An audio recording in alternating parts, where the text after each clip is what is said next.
தமிழ்நாட்டு பெண்கள் கல்வியில் உயர்ந்த நிலையை எட்டியிருப்பதற்கு தந்தை பெரியார்தான் அடிப்படை காரணம் என்று திராவிடர் கழக தலைவர் திரு கி வீரமணி கூறியுள்ளார். பெரியார் அம்பேத்கர் சிந்தனை வட்டம் சார்பில் ஆஸ்திரேலியாவின் சிட்னி நகரில் சர்வதேச மகளிர் தின விழா கொண்டாடப்பட்டது.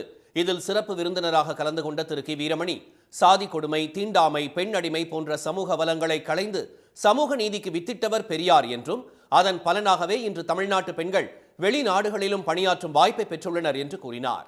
பெண்களுக்கு சிரிக்க கூட உரிமை இல்லாது, பிறக்க உரிமை இல்லை, வாழ உரிமை இல்லை, அப்புறம் சிரிக்க உரிமை இல்லை. மனுஷன் சிரிக்காம இருக்கணும்னா அவன் என்னவா இருக்கான்? எவ்வளவு மிருகத்தை விட எவ்வளவு கேவலமாக டீஹியூமனைசேஷன், மிகப்பெரிய அளவுக்கு, அந்த அளவுக்கு மோசமான அளவுக்கு இருந்தார்கள். ஆனால் அதையெல்லாம் மாற்றி அந்த படிப்பெல்லாம் படிச்சு இங்க நிறைய அது மட்டுமல்ல, கடல் தாண்டாதே, நீங்க எல்லாம் கடல் தாண்டினதோடு தான் இவ்வளவு நல்லா இருக்கீங்க.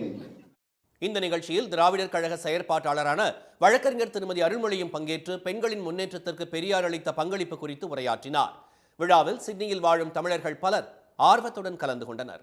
உடனுக்குடன் செய்திகளை தெரிந்து கொள்ள சன் நியூஸ் பெல் ஐகானை கிளிக் பண்ணுங்க.